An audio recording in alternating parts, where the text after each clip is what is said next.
no one, not the fans, not the commentators, not even his biggest supporters, could have predicted what Rory McIlroy did last weekend. Under the blazing Florida sun, amid swirling winds and a sea of flashing cameras, McIlroy didn't just win a tournament, he made history.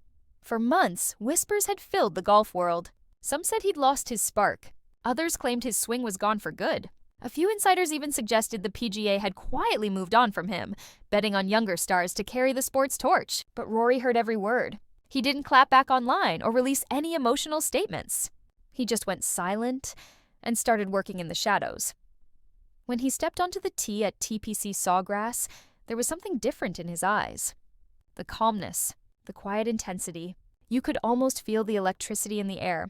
Commentators didn't know it yet, but they were witnessing the beginning of one of the greatest turnarounds golf had ever seen. From the very first round, McIlroy was in another dimension. His drives were laser straight, his iron shots surgical. Every putt rolled like he was guided by instinct alone. Crowds began to gather in disbelief, murmuring that this wasn't just the old Rory. This was someone entirely new. By the end of day one, he was already near the top of the leaderboard. Fans started flooding social media. Rory's back. The king of golf just woke up again. The PGA better pay attention. But behind those smiles and cheers, a different energy began to ripple through the PGA headquarters. Because McIlroy's sudden dominance wasn't part of their plan. After all, for the last year, the PGA had been quietly shifting focus toward a new era, promoting rising stars, fresh faces, and new sponsors. Rory's return threatened to rewrite that narrative overnight. On day two, tension built. Every swing was a statement. Every birdie a challenge to those who doubted him. When he sank a 25-foot putt on the 9th hole, the roar from the gallery could be heard miles away. McIlroy raised his fist, not in arrogance, but in defiance. It wasn't just golf anymore. It was personal. By day 3, the atmosphere was surreal. Broadcasters ran replays on loop, PGA officials looked uneasy, and even rival players couldn't hide their awe. McIlroy was not just leading, he was dominating. Every stat screamed history in the making. Driving accuracy, putting average, birdie conversion. Numbers no one had touched in years. But what no one outside his inner circle knew was what had driven him here. Months earlier, behind closed doors, the PGA had allegedly questioned his influence. Leaked reports hinted that sponsors were losing faith after his controversial remarks during the LIV golf debates. Insiders said McIlroy felt betrayed, that the very organization he had defended publicly was now turning its back on him quietly. So he did what legends do. He turned pain into power.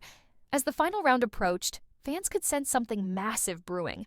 Every seat at TPC Sawgrass was packed. The air buzzed with nervous energy. McIlroy walked to the first tee, his signature calm hiding the storm inside. He wasn't just playing for a win, he was playing for respect. The first few holes went smoothly, but by the back 9, the real show began. The wind picked up, nerves tightened, and the field around him began to crumble. But not Rory. He looked untouchable, every swing pure, every decision perfect. Then came the 17th hole, the Island Green. One of golf's most iconic and dangerous holes, the moment that defines champions. The crowd went silent. McIlroy stepped up, eyes locked on the flag. The commentators could barely breathe. Swing. The ball soared high into the sky, cutting through the wind like a knife. It landed softly, dead center of the green. The crowd erupted into chaos. People were screaming, clapping, some even crying. That one shot said everything. Rory McIlroy was back, and he was rewriting history in real time. On the 18th, as he lined up his final putt, the cameras zoomed in close. His face calm, his hands steady. With one smooth stroke, he dropped the putt, sealed the win, and sealed his comeback. The sound that followed was indescribable. Fans leapt from their seats. Reporters shouted. The PGA executives, watching from their VIP box, stood frozen. The man they thought was done had just handed them the most unforgettable moment in recent golf history. As Rory raised the trophy, emotion finally broke through. He looked to the sky, exhaled, and smiled through tears. His wife Erica and daughter Poppy ran onto the green. He embraced them tightly, whispering something only they could hear. Cameras caught the moment, the kind of moment that doesn't just belong to a sport, but to history itself. Backstage, as media swarmed, Rory said only one thing. "I never left. I was just waiting for the noise to quiet down." It was a quiet dagger, A message to every critic, every doubter, and even to the PGA itself. The night ended with headlines flooding every sports outlet. Rory rewrites golf history.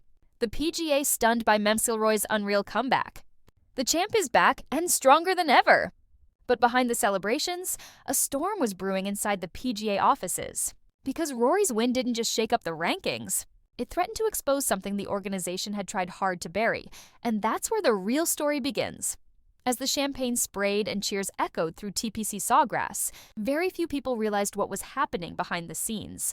While fans celebrated Rory McIlroy's historic victory, the PGA's headquarters in Ponte, Vedra Beach was in absolute chaos. Because Rory's win didn't just make headlines, it reopened wounds that the PGA thought had long been buried. For months before the tournament, quiet whispers had circulated among insiders. Rumors that McIlroy's equipment wasn't entirely approved, that the PGA's tech department had flagged his driver as non-standard. The story never made it public. The PGA made sure of that. But when Rory started dominating again, journalists began asking uncomfortable questions. Why had the organization been so eager to distance itself from its biggest star? And what exactly had they tried to cover up? According to several anonymous insiders, the tension began months earlier during a closed-door meeting between Rory's management team and PGA officials. Rory had raised concerns about the way certain players were being treated, particularly younger golfers who'd been hit with fines and restrictions for minor infractions. His honesty, though, didn't sit well with the executives. One official reportedly told him, "You play, we handle the politics." That line changed everything. From that day on, Rory's relationship with the PGA shifted. He began noticing small, subtle changes. Fewer promotional appearances, less media support, and a sudden silence from key sponsors. It was as if the league was slowly freezing him out. To many, it looked like a coincidence. But to those inside his circle, it felt deliberate. Then came the driver controversy. Weeks before the season began, McIlroy was accused of using a custom-built driver that supposedly gave him an unfair advantage in distance. The accusation came from an unnamed PGA official, later revealed to have close ties with a major equipment competitor. Though the PGA never formally penalized Rory, the story spread fast enough to cast a shadow. The worst part? Rory had done nothing wrong. His team released internal data proving his driver met every regulation. But by then the damage was done. Public trust wavered, and the whispers began, maybe Rory's success wasn't pure. For someone who'd built his entire career on honesty, that narrative was devastating. So when he disappeared from the spotlight, fans thought he was fading. In truth, he was preparing. Rory built a private training camp in Florida. No cameras, no press, no distractions. Just golf. Insiders later revealed he trained up to 12 hours a day, studying wind resistance, spin mechanics, and club balance like a scientist obsessed. He even worked with aerospace engineers to analyze his swing path. Every ounce of energy he had was poured into perfecting the one thing that no controversy could take away: his game. When he returned for the Players' Championship, he wasn't just ready.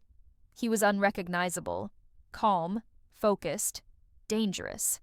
His silence had become his weapon, and when he won, that weapon cut deep because Rory's victory didn't just expose his greatness, it exposed the PGA's hypocrisy. The organization that had quietly doubted him now had to stand under the spotlight of his success. Every major outlet wanted answers. Reporters demanded to know why the PGA had treated McIlroy like an outsider. In a leaked email obtained by the Sun Sports, one executive reportedly wrote, "We underestimated the emotional connection fans have with Rory. This win changes everything. For us and for him." Translation: they had tried to move on from him, but couldn't. Because Rory wasn't just another player. He was the player. Meanwhile, social media exploded with theories. Fans began comparing the PGA's silence to corporate politics. Some claimed the organization had tried to phase out traditional players who spoke their minds. Others believed the PGA was pressured by sponsors to distance itself from controversy. But through all of this noise, Rory said nothing. He didn't comment, didn't tweet, didn't post. He just smiled during the press conferences, gave calm answers, and let the scoreboard speak for itself. When one reporter asked him, "Did you feel the PGA doubted you?" Rory paused, smiled faintly, and replied, "Sometimes silence is the loudest doubt of all." That single line spread like wildfire. It was shared millions of times, turned into clips, memes, and motivational edits across TikTok and YouTube. The world suddenly saw Rory not just as a champion, but as a symbol of quiet strength against a broken,